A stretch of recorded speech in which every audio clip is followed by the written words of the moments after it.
आसंता 21 रे शपथ नेबे आतिशी मल्लेना।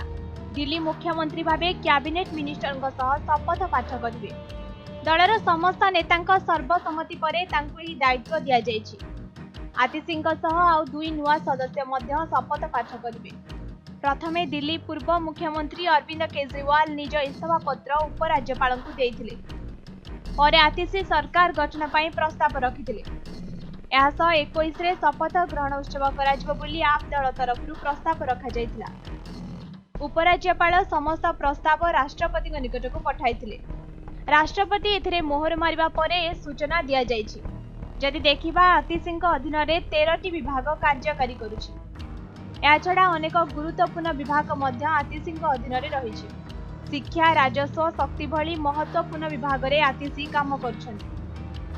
एणु निज विभाग संभाळिबा सह दिल्ली मुख्यमंत्री पदरे रही सब कामर तदारख करबा तांको पई चैलेंज होई पारे।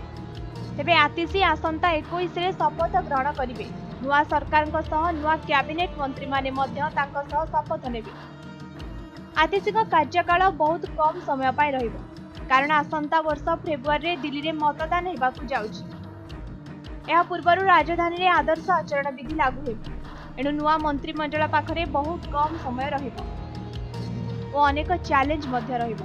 दिल्लीर पूर्वतन उपमुख्यमंत्री मनीष सिसोदिया आतिशी केउ दुईटी काम गुरुत्व रहिबो बोली कहिसथि। नुआ मुख्यमंत्री अति कम समय भितर बहुत काम करिबार अछि। प्रथमे केजरीवाल को पुणी दिल्ली शासन को फेराइबा दायित्व तांकर। एहासह बीजेपी नेता एवं केजरीवाल अनुपस्थित रे तांकर सबु योजना को भंज करने को प्रयास करेंगे। से सबू को बंचाइबा दायित्व मध्य आतिशी एभली किछि कही निज प्रतिक्रिया रखिसंती मनीष सिसोदिया। ब्यूरो रिपोर्ट, समय लाइव।